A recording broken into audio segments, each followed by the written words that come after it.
Welcome to another trip down the Bourbon Road with your hosts, Jim and Mike. So grab a glass of your favorite bourbon and kick back. This episode is brought to you by Seldom Seen Farms Bourbon Aged Maple Syrup out of Ohio, 6 to 9 months in a bourbon barrel. Jim, where can they find it at? You can find it on seldomseenmaple.com. Get you some.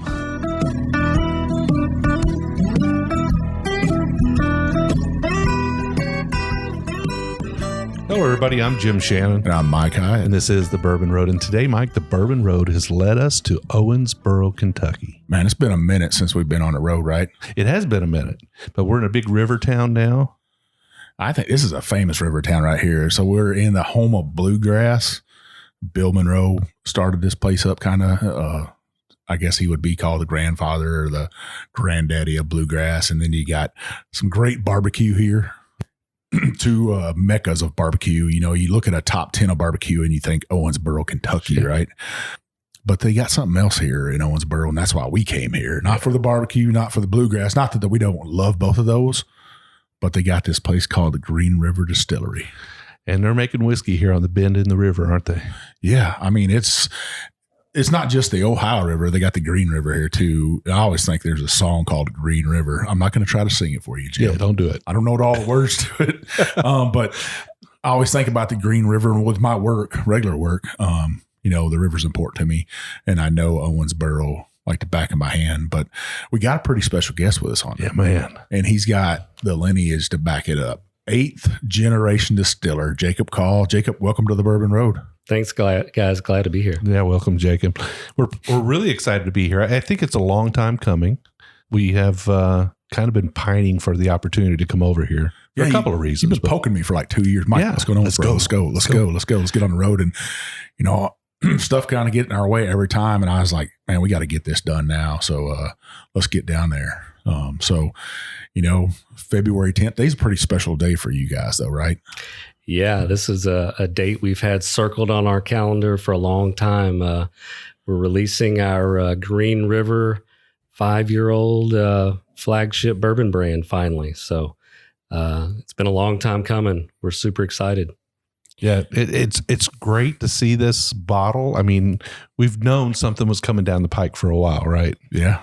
But we haven't had a chance to take a peek at it, and today's the big day. And we're going to be some of the first people to drink this, right? Besides yourself.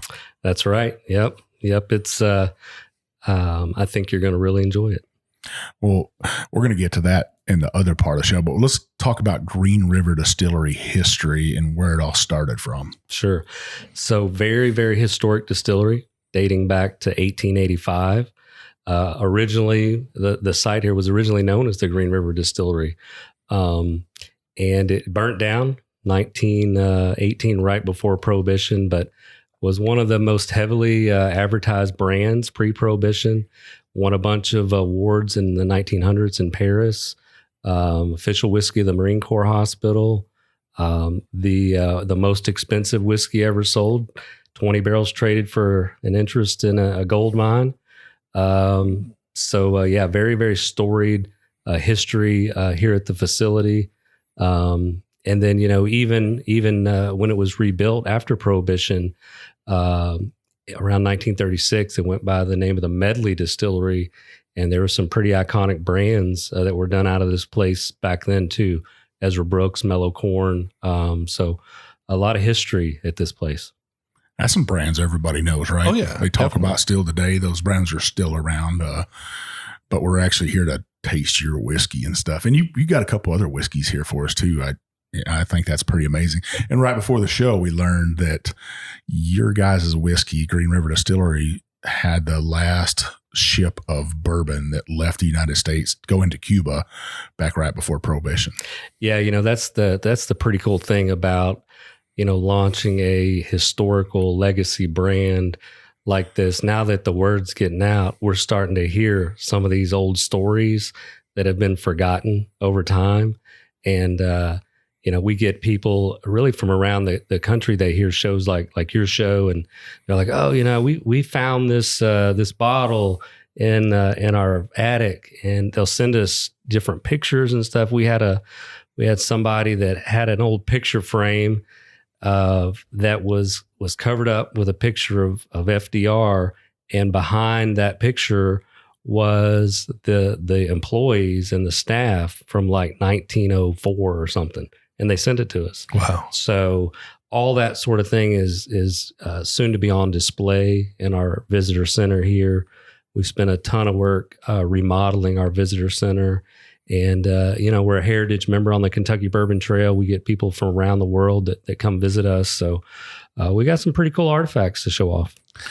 Well, we definitely want to get a little more into the history. I think we got a little bit more there to talk about, but our mantra is to kind of get straight to the whiskey. Okay. And we've been chatting a bit here. So what do you say we get straight to this first whiskey you've brought for us, and we'll do a little tasting of it? Sure. So let me tell you a little bit about it. This is a brand called Yellowbanks, and Yellowbanks was actually the original name of Owensboro. And this is a 70% corn, 21% rye, 9% malted barley, 92 proof product. You'll get some sweetness on the nose. I think it's sort of a butterscotchy, popcorny type product. But it's just under 3 years old. Only in Kentucky, only in this limited area right now. Jim, you know what I'm going to say on this nose right here? What are you going to say? You got that kettle corn that you smell. Yeah, I think you did. Cooking, man. That kind of caramely, still got that corn smell to it. Very beautiful. Well, I'm glad you mentioned that, because this is a collaboration that we did with the Kentucky Corn Growers Association. We put their logo on the label, and 5% of all of our sales go back to corn and ag research in Kentucky. That's pretty amazing. I love the bottle, how, it does have a old school label looking on it, but it says Yellowbank and it's in yellow. And it's kind of got that, I love that bottle, Jim, right? Because it's the perfect pour bottle. It is the perfect pour bottle. It's got that tulip neck on it and stuff. And the bourbon in the glass, I would say that's like a golden honey. Yeah, it's very nice. So is this a bourbon, a bourbon whiskey that you would expect to find in a well at a bar, or is this something more? It's maybe a little bit more upscale than that. It's in the price point of around $24 kind of price point. The bars around Owensboro do have it in their bars, it's we're really kind of holding back on it until we get our Green River brand launched, which is starting today. And once we get Green River out the gate, then I think we'll have a little more push with Yellowbanks. Sure. That's a super affordable whiskey right there. I still, that $25 mark, Jim. And, a lot of people, I think, will search that out, and especially a historical brand like that. And it's given back to farmers. Man, to me, that's a story in itself. But I know Jim was over there. He's about to die. I really want to taste it, but I do want to confirm the kettle corn, Mike. Absolutely. I think you hit it on the nose there. It does have, it's got a little bit of a kind of an aromatic spice to it. Not too much, but it's nice. A little bit of, maybe that's from the barrel, you tell me, or it's from the rye, but. Yeah. Most of that spice profile will come from the rye profile. We do have a proprietary yeast strain that we use in our recipes. We've got 2 different yeasts that we blend. And then we have a special yeast for our rye whiskey that we do. All right. Well, let's taste it. Cheers. Cheers.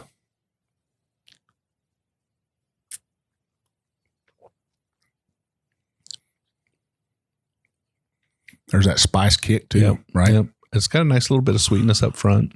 Got a little corn sweetness, I think it does lend to that kettle corn and stuff.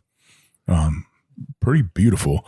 I would like to mention that we did bring our wives with this trip, Mel and Viv, the stars of the show, a couple weeks ago. Yeah. But they're over there as usual drinking cocktails. Well, Jacob, were you the one that came up with Yellow Banks, or were you the innovator of that? No, we've got a full marketing team, that works on different brands and does a lot of historical research. I do work closely with the Kentucky Corn Growers Association and their board And, we pitched the Kentucky corn growers probably 5 or 6 different labels and brands because we wanted it to be a collaboration. And, we all kind of settled on that one. Now, Owensboro, I mean, when you drive along the river through Owensboro, you can't miss the giant grain. I don't know. Would you call it a factory or what do you call it? Yeah, that's Owensboro Grain. They've got massive silos down there where they process corn and soybeans and load barges and different things. Yeah, they're an institution here in Owensboro. So has Owensboro always been sort of a big grain, kind of a grain depot town? Or? Yeah, I mean, we are in the heart of corn country. Some of the best corn is grown in this part of the state. We've got very fertile soils. We've got the Ohio River and the Green River here where they all come together. And, every year, some of the highest yielding corn crops come out of this area. So, it's definitely, we got a river port here in Owensboro. So a lot of corn grown in Owensboro. I'll tell you, it's probably this port with Evansville is one of the largest ports on the Ohio River. Yeah, you would know that, right? I would know that. Probably Paducah's a little larger port in Cincinnati, but for a small town like Owensboro and Evansville, Indiana, which is kind of right across the river, right? Yeah. I saw there was a pretty significant Coast Guard station here. Yeah, there's a cutter right here that does ATON for the barges, and they want to make sure that, that's a big thing to make sure the river, because it's not a straight river, whether it looks like it is or not. It's changing all the time, but it's kind of flood season right now. When we were coming in here, I saw some floods, fields flooded and stuff. And the good thing about that is a lot of people don't realize it does bring destruction. And, but the good thing is it brings more fertile soil and dumps it on those fields, and those fields near the river probably produce more corn than any other field around. And you guys are probably recipients of that. Yeah. We buy all, local Kentucky really from about a 30-mile radius of the distillery direct from the farmer. Now we were walking around, and we're talking with you and stuff. You're showing us the distillery, which, to me, Jim, for me, it was one of the most amazing tours I've ever been on. Yeah, it was pretty good. I loved it. Probably, I don't know. That's a big column still. It's monstrous. Yeah, I don't know that I've seen a whole lot that size. Yeah, that's big. You fit me in there. I could go swimming. Yeah. But you were telling us that you guys own your own farm and stuff. We do. Yeah. We have 1,000-acre farm about an hour away. We have our own cattle that we feed our stillage to. We have our own fleet of trucks. We deliver stillage to farmers for free. What's that say on the back of that truck? Feeding cattle since 1885. Yeah. Love it. That's great. So we kind of left the story of this distillery here prior to it being abandoned. So it was abandoned at some point. Yes. So after the Medley family took over, United, which is now Diageo, they bought it around 1992, and they just wanted those brands. They wanted those labels. So it was shuttered. And we bought it July of 2014, and we started distilling September of 2016. Spent about $25 million rebuilding it, and I was employee 1, and we've got about 85 employees here in Kentucky at the moment, and we've expanded 3 times along the way. So now we're at 94,000 barrels of production, and makes us the 4th largest independent bourbon distillery in the U.S. Wow. So to keep our listeners from having to do any advanced math here, how many barrels a day is that? We make on average about 300 roughly barrels a day. So that puts you right in that top tier of big distilleries in the country. Yeah. We're certainly not a craft distillery. We're definitely on the upper level. Yeah. To me, I love that. And kind of going back to you guys having your own farm and stuff. And, when we're walking around, Jim and I, our wives, one of those trucks drove past and they were coming in here to get that grain. And I'm sure most of our listeners, if you go to a distillery or if you look up old photos of a distillery, you'll see the drawings of them, and you always see cattle pens because they had to get rid of that spent grain, right? And how much spent grain do you have from a cook? From each one of our fermenters, we're left with about 12,000 gallons or 2 semi-loads of stillage. We need to move out about 110,000 gallons in 24 hours to stay even. The big distilleries like a Jim Beam, they've got a dryer house and they'll dry that grain. But for us mid-level guys, we don't have a wastewater plant. It cost us about $7 million worth of capital investment to build a dryer house. So, that's one of the good things about being 120 miles from the closest distillery. We don't really have much trouble getting rid of our stillage because we're close to all the farmers. Yeah, we saw the big truck, semi-truck pulling up, and then we saw a farmer pulling up to dually pickup with a gooseneck, and he had a big tank on the back of it to grab that and feed it to us. I'm guessing cattle, probably. Yeah. Mm-hmm. That's giving back, and you don't charge those farmers for anything, right? No, it's all free. Yep. That's to me, that's just amazing. So what's it like to see a vision like this come together? I mean, you really kind of started with almost nothing. Right? Yeah. Some of the bones were here. We had the doubler, we had the cookers, the still, but there was the shell was here, the bones were here, but we did a lot of work. For me, it was kind of a once in a lifetime opportunity to get to come here and, rebuild something and kind of put your stamp on it. So definitely the highlight of my professional career. Yeah, absolutely. And you started to make whiskey and you started to barrel whiskey in 2016. Right. It's now 2022. And we're seeing your product come out with a pretty respectable age statement on it. Yeah. So the Green River product is 5 years old. We're going to lead with this 90 proof Green River product, and we had to pay a few bills when we started out, so we had to sell some of our bourbon at the beginning. But this is some of our older stuff that we bottled, original product. Well, heck, we got it in front of us. I don't drink the Yellow Banks. Yeah, it's gone. It's I got a little gone. bit left, but I say let's try this new product right here. Now, how hard was it to wait 5 years? It was hard. I did a lot of sampling, so you got to check on those barrels all the time to make sure they're okay. So we did quite a bit of that. Is that what you tell everybody? I got to go check on my barrels. I'll see you guys in a little bit. I want to make sure they're aging properly. Now, I'm certain the whiskey was delightful well before the 5-year point, but yeah, we debated it 4 years. We were going to go out at 4, but it was good to wait till 5. I'm happy with how it turned out. So this is that same mash bill. Yeah, this is 70 corn, 21 rye, 9 malt. So a little higher on the rye. But I think that rye really carries through and gives you some really good notes on it. Now, what can our listeners expect to pay for this? It's going to be $34.99. So very affordable 5-year-old product. We wanted this to be the everyman's, kind of bourbon. I think with the packaging and the liquid, I think it's got a lot of potential. Awesome.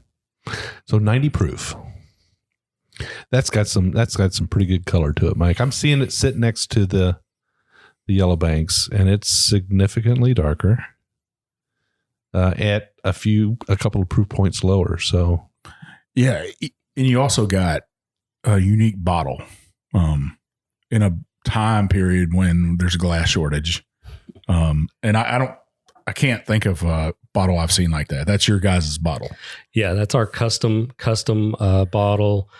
We took a lot of the cues from the original packaging back in the early 1900s, the rivets in the bottle, the strip stamp.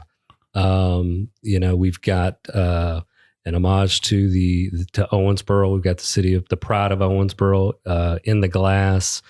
We're super proud of our relationship with Owensboro, the 4th largest city in Kentucky, and they've been great partners for us. We've got the horseshoe in the bottom of the bottle.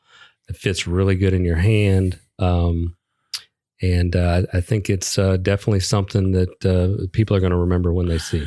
Yeah, it's kind of round on one side like that horseshoe, and then square on the front of it. Not square, but flat.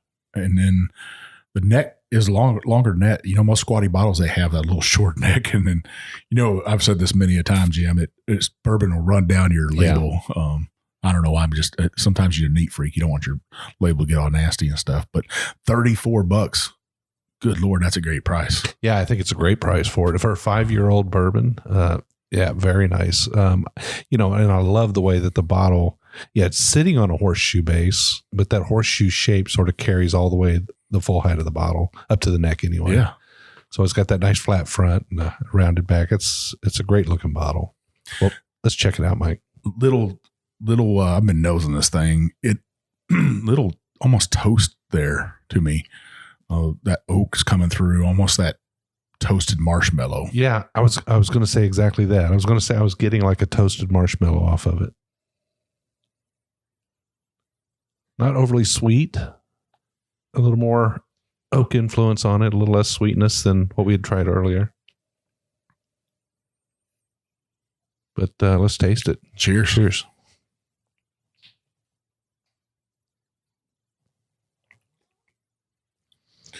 Man, that's solid. Now that's got that pop rocks going on, Jim. Yeah. Yeah, the rye is playing a tune there. No doubt. Yeah, it's surprising how much the difference between Yellow Banks and this is. But they're aged in the same barrels. Yep, same barrels, just more age. Just a little bit more spice. Not a different rickhouse placement. Nope. Really? No? Wow. That's amazing. Yeah, that rye really, really shows itself. I kind of like the way that it kind of tingles the sides of the tongue a little bit.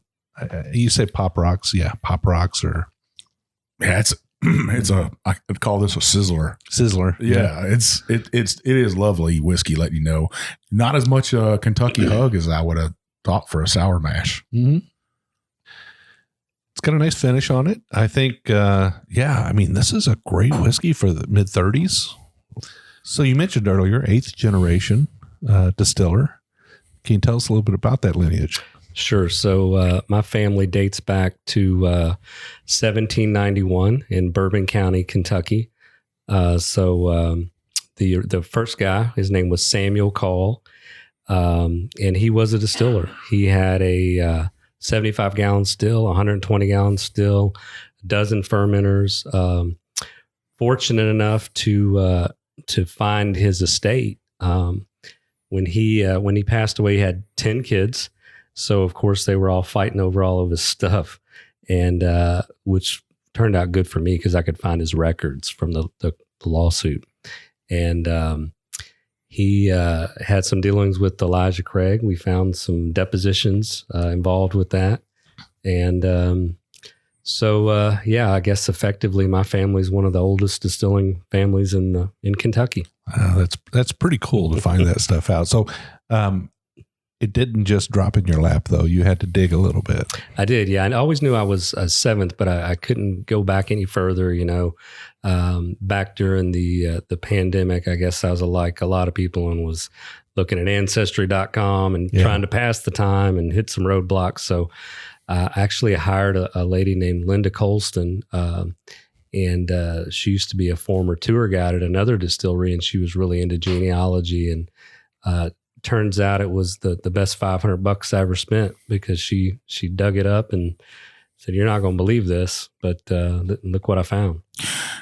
Where's Bourbon County, Kentucky at for all of our listeners? Yeah, so Bourbon County's up around the Paris, Versailles kind of area, up around Lexington, north of Lexington, Nicholasville, up in that area.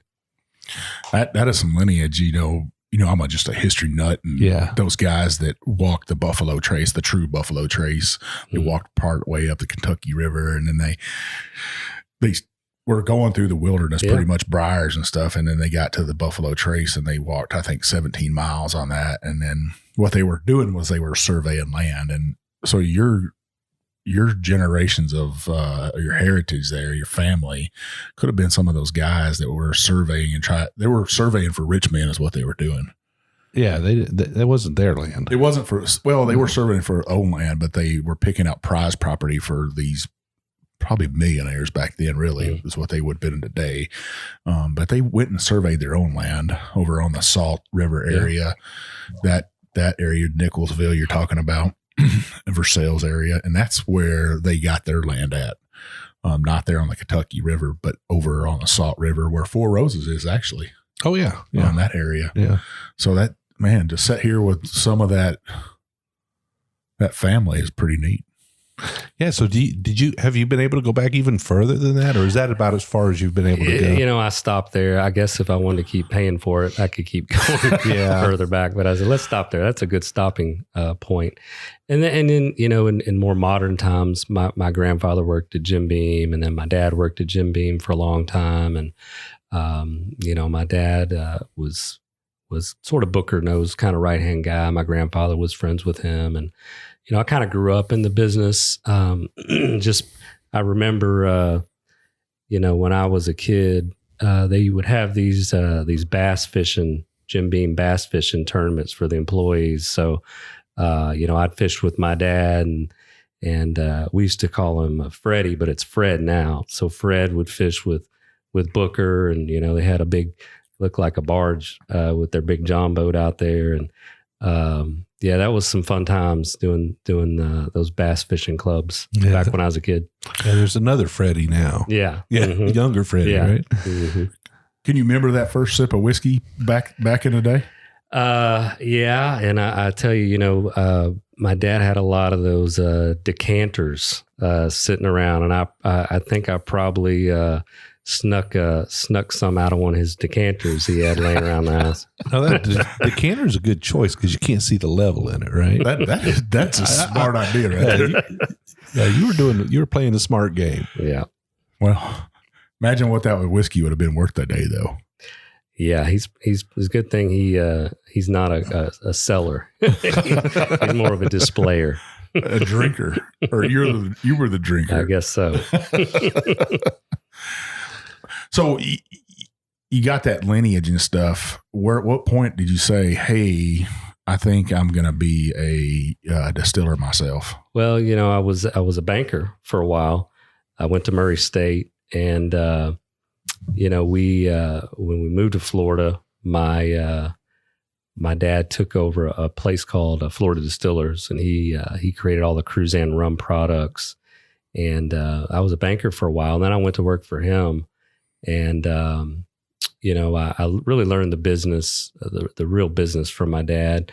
He made sure I had all the really challenging jobs when I was a kid in college. I worked on the bottling line and worked in processing, and, you know, I've done, you know, a lot of the stuff in the industry.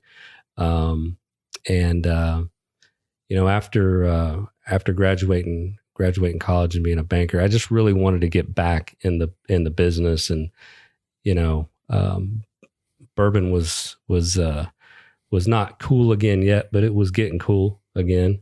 And, you know, it's just one of those things that, you know, if your relatives do that, it's kind of like always pulling you back in. Yeah. And, you know, when this place became available, it was just, man, I gotta come up here and do this. So I brought my wife up, and, you know, we walked around the distillery, and you saw some of the pictures. This is in pretty rough shape. And, I was either the only one crazy enough to do it, or, you know, it was just meant to be, maybe. Yeah. Was it like the light came on and you saw your vision? Yeah, I could see you know, it took a big step of faith, but, yeah, I could see where it was going. Yeah. And during that process of bringing this back to life here, were there any regrets along the way? No, not one regret. Yeah. No. A few times we were like, what the heck are we doing here? Right. Normally with all the expansions, you know, normally you get going and you're cranking out, you know, 18, 20,000 barrels, and you think you're doing something good. And then, it's still a business. So, well, can you make more? And like, well, yeah, we can make more. So then we went 70,000 barrels, and that was a big adjustment. We went 24/7 at that point in time. And then the last expansion, I said, that's it. No more. No more expansions after this one. Well, we can get into that in the second half, Jim, and we'll keep sipping on this Green River. Yeah. Newly launched, going to be on the shelves in a select few states, right, Jacob? Yeah. So it'll be Kentucky, Missouri, Tennessee, and Florida. Yeah. And Indiana too. Is that so your dad can buy some? Yeah, he'll probably get some freebies. I'm sure. Well, listeners, I'd say we'll be right back. All right. So, Jim, you know what's good to have with cocktails? You're going to tell me. Bourbon barrel aged maple syrup from our good friends up in Ohio at Seldom Seen Farms. I know you like to make those old fashions all the time. I do. Listen, it's so easy, guys. You just take a half ounce of this maple syrup, bourbon aged maple syrup. You put 2 ounces of bourbon in there, a couple of shakes of your favorite bitters over ice. You could put a little bit of orange peel in there if you want to, but man, what a fantastic old fashioned. Now, you don't have to pour it in an old fashioned. You can have it on chicken and biscuits. You can have it on pancakes. You can have it on waffles. I mean, you pour it just about on anything. But Kevin Holly up there, this is his time of the season to start taking that sap out of those trees. I've seen several posts where he's got all of his lines going right now. So he's up there making it. Once he gets it, he cooks it down, makes the maple syrup, and then he puts it in those barrels. He's working with New Riff. He's working with our good friends down there at Leaper's Fork. Several other distilleries around the country are starting to reach out to him because his stuff is magic in a bottle. So make sure you grab this. You said they can buy it in a case, right, Jim? Yeah, you can get them 12 in a case. You can also get them as part of gift sets as well, like candles and things like that. So definitely worth a visit to the website, seldomseenmaple.com. Check out everything they have to offer. They support the Bourbon Road. Take care of our sponsors. Yeah. Well, back to our episode.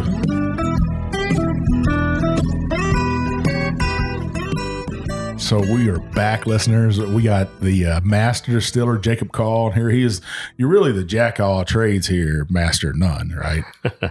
Yeah, I'm the general manager and the master distiller. Yeah. Master of all. I don't know about that. It takes an army. It takes a village, that's for sure. Yeah, because you got 85 employees and stuff. I didn't see a frown walking around here for sure. Everybody seemed chipper. Even your gate guard, your guy that's managing the front gate up there, he's the nicest fella. Come on in. He was a great guy. Yeah. I really enjoyed the short conversation we had with him before we came through the gate. Mike, just one last note about that Green River whiskey. I'd like to sort of say we talked a little bit about it during the break as we were finishing up our glass. We actually went back for another pour. Yeah, Jacob has a bottle here. Heck, we're trying to empty that sucker. And our wives got more cocktails. I just had to say how much I love bourbons that have that prominent butterscotch note, and I think it was there in that one. Yeah, you know what, we did chat in the break about what made this so great. Not just that price point where every man and woman could buy a bottle, but it is that bourbon that is perfect at 90 proof. Yeah, our thing is we always say, oh man, let's really like to taste that at cast strength, but Jacob, man, I'm going to tell you what, you hit the nail on the head on this thing. That 5 years seems like that's that right mark where that spice is what gives it that extra kick with that butterscotch taste. I can't say enough good stuff about it. I'm glad we're here for the release today of this and be some of the first guys to get to taste it. But we get to move on. We have another bottle. And this is right up my alley, Mike. Well, another bottle just showed up. Bottles are just popping up. So next on our list, what do we have, Jacob? This is sort of a taste of things to come, if you will. This is our rye whiskey. This is a 4-year-old rye whiskey, 90 proof. This is a 95% rye, 5% malt. So it's a full-on rye whiskey. Yeah, man. 95.5. Wow. Let's check it out. So that is 95.5. That's more of a Maryland rye or East Coast rye. Well, back when we got started, we we had to pay a lot of bills. So we were competing with that famous 95% MGP rye that everybody wants. So we thought people would appreciate a Kentucky version of that. So that's what we went after. So anything different here? Any other, like a different strain of rye or anything done differently here? It's a winter rye that we buy. No, it's just, I think it's just a good solid 95% rye whiskey, full on rye. A lot of the ryes are 70%, rye. Rye's hard to work with. It foams bad. It can turn to super glue if you don't watch what you're doing. So I was going to ask if you had any challenges with the rye, because a lot of people talk about those challenges with the foaming and the. No, we've got all that under control. But it's a more expensive grain. That's another reason why people use less of it. But we're going to make rye. We wanted it to be a full on rye. So for the purpose of the podcast here, we're just calling this rye. Rye whiskey. Rye whiskey. No brand associated with this 4-year-old yet, but I would say, maybe sometime next year, Green River may have a shelf mate. I mean, it sounds perfect, right? Green River Rye. Yeah. I mean, I'm going to have to buy that name right there. We might already have that locked up. I'm sure they've got an advanced army taking care of those things. So Jim, this right here, the thing about a Kentucky rye that's like 65% rye, is it's not as sweet. But when I get a 95.5 rye, I get that sweet nose just coming out. A lot of floral. Yeah, nice floral, aromatic. A little bit of candy there. Almost like a gum drop. Those gum drops, spice gum drops? Spice drops. Yeah. I know all of our listeners like you too with your candy notes and candy and cereal, right? we can't do oak and leather, and we can, but nobody wants that. All right, Mike, let's check it out. Cheers. That's nice. Buttery. Yeah, it is.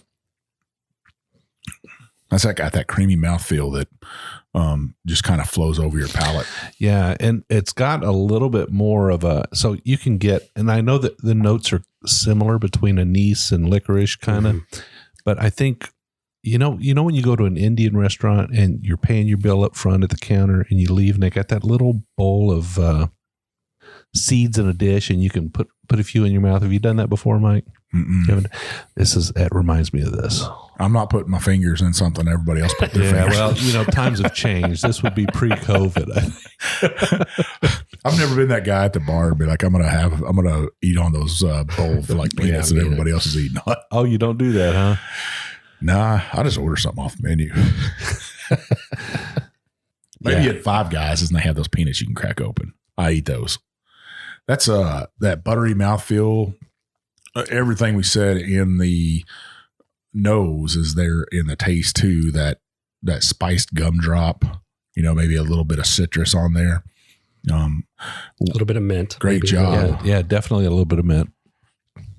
Yeah, that's a great rye. I think that's a wonderful rye. And so it's a 4-year-old now to be a 5-year-old when you're.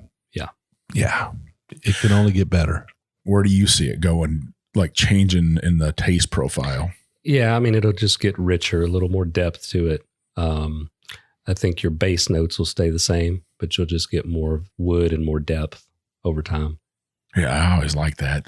Probably get a little darker too, I would imagine. So we were about to talk about it before, but we're walking around and you guys got 27 fermenters? We do, yeah. So 27 fermenters. 2,000 gallons each. No, the fermenters are 15,000 gallons. 15,000 gallons each. What was 2,000? Some of them was 2,000 gallons. I don't. That's me not paying attention. I wasn't paying much attention. I just in awe. I was like, man, you got 27 of these things in here, and they're all filled up, and they're rocking and rolling here. So innovation, coming out with new stuff. We're just drinking this right here that nobody else has had yet, right? Nobody else has got to taste that except for you and the staff here. Yes. Yeah. Man, Jim, Mike, we're living the dream, my friend. I mean, for whiskey drinkers, this is like the holy grail of getting to see behind the scenes. And we did get to see behind the scenes. We walked not only in your cookhouse, right, your steel house, but we got to see, walked in your rick houses, which are pretty dang amazing. Got clay brick. So, rick houses are they're not a common thing, right? Yeah. Most rick houses you find as you travel around Kentucky are metal sided. And, these here are brick and clay interior, huh?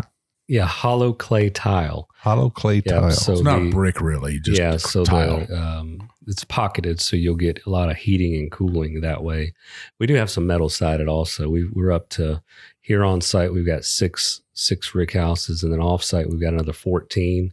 And we're actually building a new rick house every 90 days to keep up with our production. My goodness.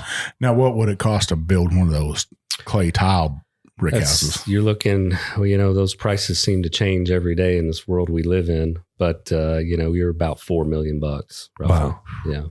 20,000 barrels inside there. Yes. Yep. It was pretty neat to walk in there, and we've both been in numerous rick houses, and I guess it's called a rick because their barrels are in a rick, right? Yes. Some people call them rack houses, but I think rick house, I go with rick house. Sounds better. What does to me, that's that Kentucky thing. So anything else we could expect out of Green River Distillery in the coming future? Yeah, I mean, we're really focused right now on this Green River brand launch. We've held back some of our other projects to do this right. You only get one chance to launch a flagship brand like this, and I think it's pretty rare that a historic brand like this has been brought back at its original home where it all started from. There's been heritage brands brought back, peerless brands like that. But, I did some research and I can't really recall a brand like this that's been brought back at its original place where it all started. So that's been our focus. And we'll have some other expressions, I'm sure, of Green River. Eventually we'll have single barrels and bottled and bonds and ryes and things like that. But, we want to come out of the gate, focus heavily on Green River, get it out, launched in the market. Then we'll come with Yellow Banks. And we've got several innovation projects we're working on. We've got all the barrel finish stuff and some unique things too that maybe people haven't thought of yet, I hope, that we're working on. And we'll probably do some exclusive stuff later on with that too. We've had plenty of your whiskey on our show though before, right? Because you're a contract distiller too. Yeah, we are. Yeah. So, we, like I mentioned, we do a variety of things here. We do contract distillation. We do a big tanker business where we ship 6,000 gallon tankers all over the world. We do private label bottling, private brand bottling. We do Terry Bradshaw's bourbon. Wheel Horse is a brand we do.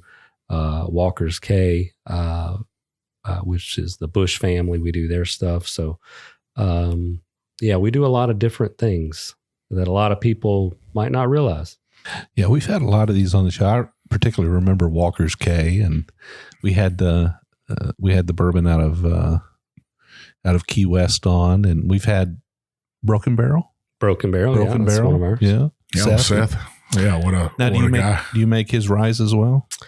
We do. We make the bourbon and rye, and then he does his thing with his, Broken Barrel staves and all his finishes. He's quite a craftsman. He is in his own right. Yeah, he's got a very good imagination for different things. His rye is something that I always think about. I need to go down and get another pour of that rye from him because he's done that stave profile that he's used on that rye was really something else, I think. So yeah, are you selective who comes in here and who you work with and stuff? We're getting a little bit more selective as we grow up and become a big boy distillery with our brand launches. And, at some point we back off of our we back off of what we sell to other people and, start saving back more for us and some of our key partners. Sure.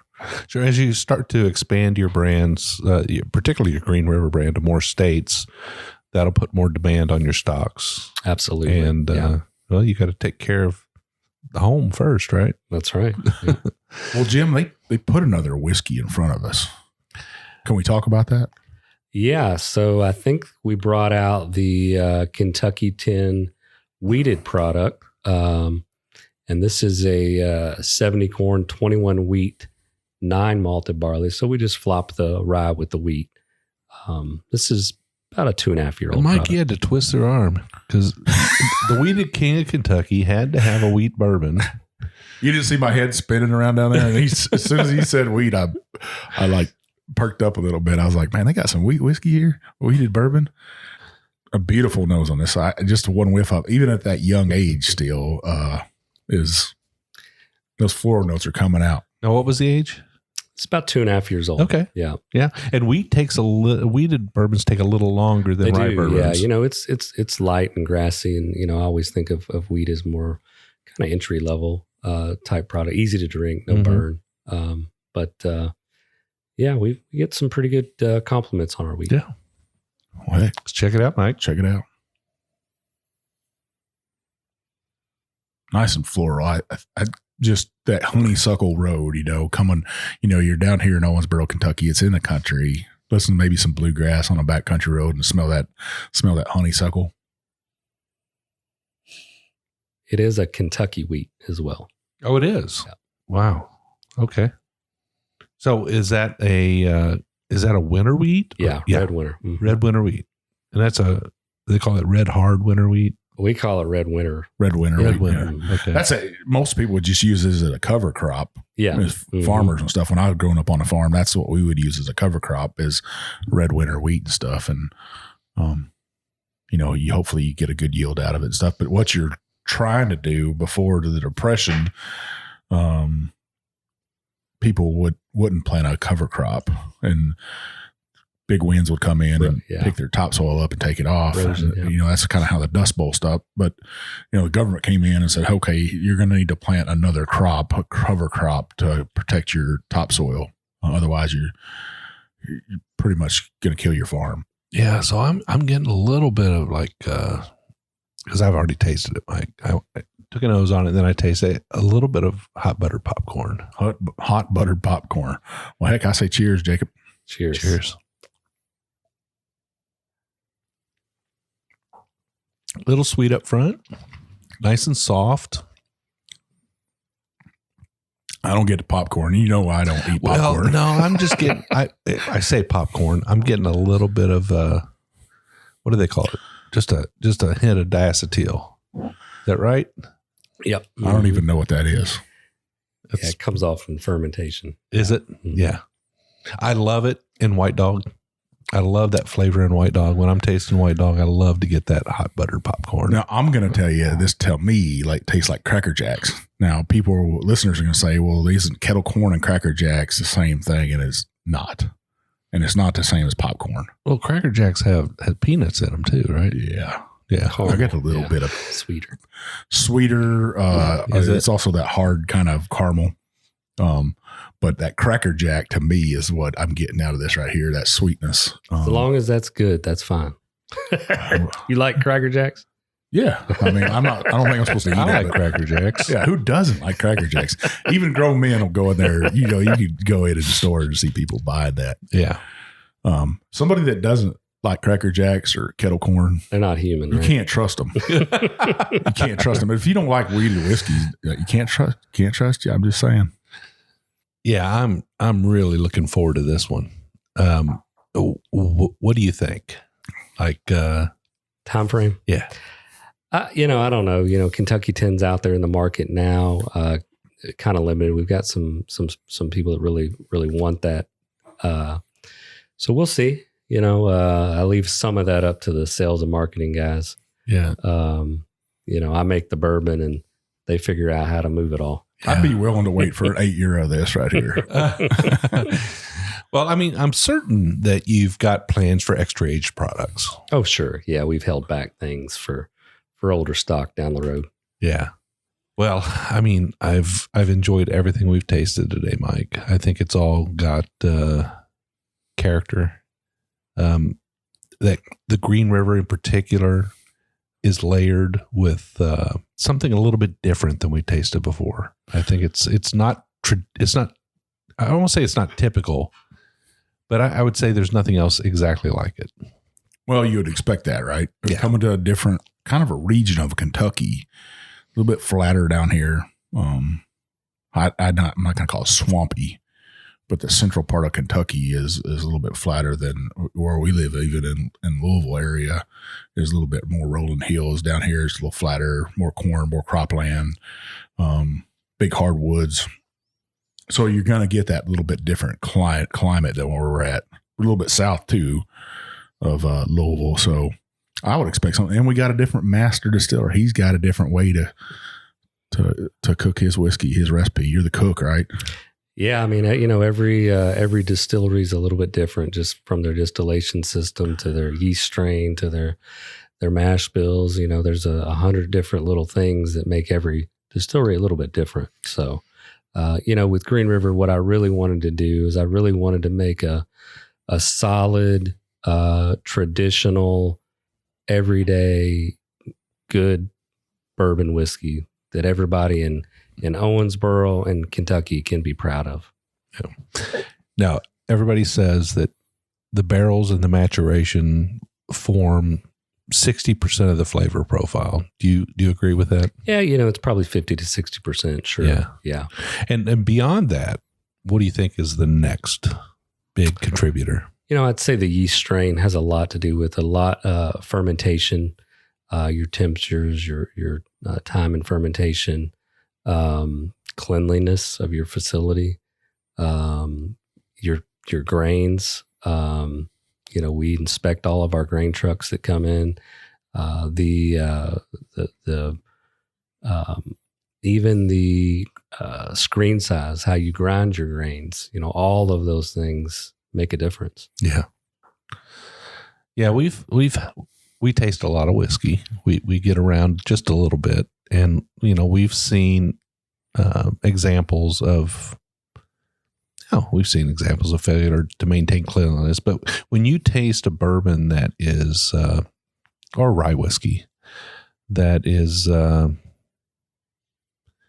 can just tell it's exceptionally done. You can tell that it's been the process has been very carefully adhered to. Thank you. Yeah, I think it's a testament to good solid work and preparation and good equipment and good people, and the whiskeys we've tasted today are representative of a great operation, and I think they're gonna I think it's gonna fly off the shelves. At that price point, it better. I'd say, to me, I would have thought $50 on that. And I'm glad to see that you guys kept it a lower price point. Not only that, but the whole story behind giving back to farmers with the yellow banks, watching farmers pull in here, and seeing that warms my heart right there, that you guys are doing it right. You really care about everybody in the chain, all the way from where it's grown, the farmer, to even the whiskey drinker. Yeah, one thing we didn't talk about, but Green River itself, we partnered with 1% for the Planet. So part of our sales will go back to that, and we get to pick our charity of choice, and it's the River Keepers, the Ohio River Keepers. So, Green River is a natural fit for us to give back to the Green River and the Ohio River and the River Keepers to, make sure we got good water. Yeah, I've worked with them before. They go up and down the Ohio River, and they really, I can't even tell you how much trash they pick up out of this river. It's kind of sad to look at and stuff, what gets thrown in the river and stuff. And I don't think people realize how much this river means to our nation and what it gives to the nation, and what goes up and down it. It's man. You just keep pouring it on. So let's talk a little bit about, visitors. You've got a gift shop here. You've got a tour. Tell us a little bit about, what a visitor could expect when they come to Owensboro. So, we're open 6 days a week. We do tours several times a day. And our tour is more of as you guys saw, is more of a behind the scenes kind of hard hat tour. You might get dirty on our tour, or we might put you to work on our tour. Pretty much the tour you all went on is the tour that the public gets. Wow, really? Yeah. It's a behind the scenes tour. We have our gift shop. We do events, all sorts of weddings, corporate events. We were recently just named the fourth best tour on the Kentucky Bourbon Trail by a big publication. So we work really hard. We've got some great tour guides here that make sure everybody has a good time on our tour. Well, we got a really good tour guide today. I don't know if I'm the best tour guide, but does everybody? I wing it pretty good. Yeah. Does everybody get Jacob call? No, normally not.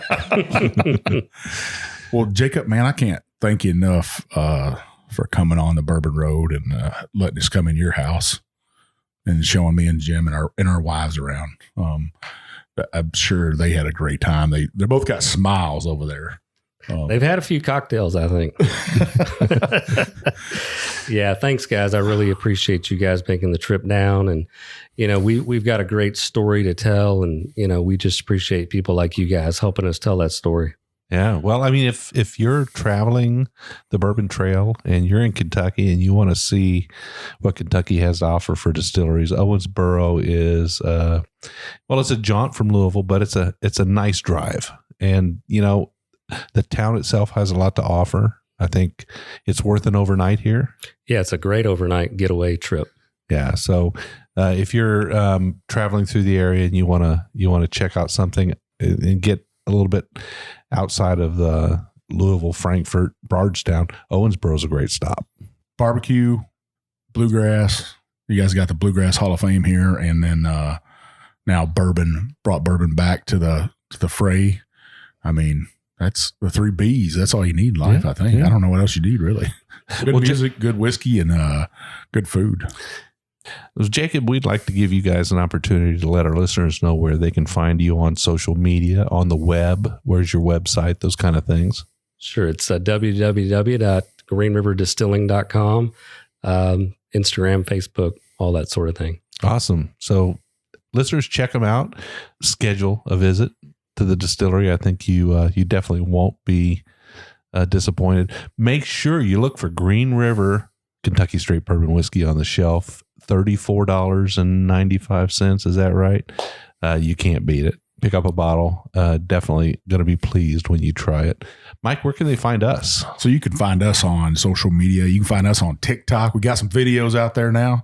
You see me spinning around in a whiskey store here or there, walking down a Rickhouse aisle. Mike's a TikTok star now. I don't know about that. Let's not go that crazy. But you can also find us on Instagram, Twitter, Facebook. We also have a private Facebook group called the Bourbon Roadies. You want to check that out. 2,500 people in there that love to drink whiskey. You got to be 21. You got to agree you like bourbon. Hell, I don't know, Jim. Does anybody not like bourbon? They all like bourbon.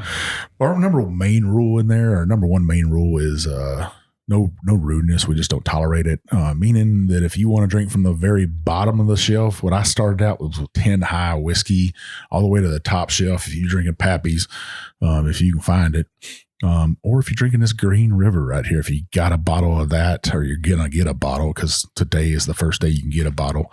You're listening. I know you're all going to rush out to those states and grab a bottle today because we told you to. But if you drink that, that's what we want you to drink. We want nobody to be shamed in there. It's a celebration of whiskey, celebration of life, Jim. Absolutely. Babies, births, retirements, celebrations. Well, that's what our Facebook group is about. So come in and join us and stuff. We do some giveaways in there. Jacob, you said you guys are willing to give away a bottle of this Green River signed by you. Absolutely. Yep. What they'll end up is with an empty bottle with your signature on it, hopefully. If it was me and Jim, that's what you would end up with. But Jim, what do they got to do to get that giveaway? Well, let's say that they need to be the first people when we make the post that this episode is released. they need to be the first one to hop on Instagram and comment on the post what year the original Green River Distilling Company was founded. Yeah, that is perfect right there. I think that's well worth it. Make sure you give us a follow on Instagram, and make sure that you give Green River Distillery a follow on Instagram. Build their numbers up for them and stuff for that great gift. A bottle of this shipped to your house. Man, what a great giveaway! Awesome. Yeah. So we do 2 shows a week. Every Monday, we'll do a craft distillery episode. We'll kind of focus on a single expression from a craft distillery. Our goal here is to lift them up, shine a little light on a smaller distillery that's trying to get the word out. Mike and I will review their whiskey. We'll let you know whether you should add it to your bar. Every Wednesday, we do a longer episode, 1 hour in length usually, where we'll have a guest on. Like Jacob Call, like Green River Distilling. We'll work our way through a few expressions, and we'll let you know a little bit about what they have going on. And sometimes, it's just Mike and I, but usually we have a guest on, right, Mike? We try. It's hard to get on the road these days, busy schedules and stuff. But what you want to do to make sure that you don't miss one of these shows right here with great guests like Jacob Call from Green River Distillery, you want to go on scroll on up to your app, hit that check sign, that plus sign, that subscribe sign. That'll let you know we got a show coming out. These 2 jokers, they're having a great time on the Bourbon Road. Then we need you to scroll on down and hit that 5-star review, because you know what's going to happen if you don't. Oh, you're going to tell them. Oh, man. I'm going to grab a bottle of this Green River bourbon right here. I'm going to bring my friend, the big bad booty daddy of bourbon, is going to come with me. We're going to drink that whole bottle of bourbon through the night. By the end of the night, we'll get that 5-star review out of you, I guarantee. But seriously, those 5-star reviews gets us in the doors of distilleries like Green River, bringing you great whiskey across the nation, across the world. So we appreciate it. Yeah. So Mike and I are very approachable. We definitely want to hear what you have to say, what you think about what we do. Mike already told you how to give us a review, but if you want to reach out to us, if you've got an idea for an episode, if you have an idea for a guest, come to our website, thebourbonroad.com. There's a contact us page on there. You can reach out to us there. We're very approachable. Like I said, we'll get back with you. If you've got a hometown distillery that's sort of really impressing you, let us know who they are. We'll reach out to them. We'll get their bourbon on the show. We'll make a review of it, and we'll let you know what we think about it. You can also reach out to us on email. I'm Jim at thebourbonroad.com. He's Mike at thebourbonroad.com. But like we always say, probably the best way is to hit up our DMs on Instagram. I'm JShannon63. I'm Big Bourbon Chief. And we'll see you down the Bourbon Road.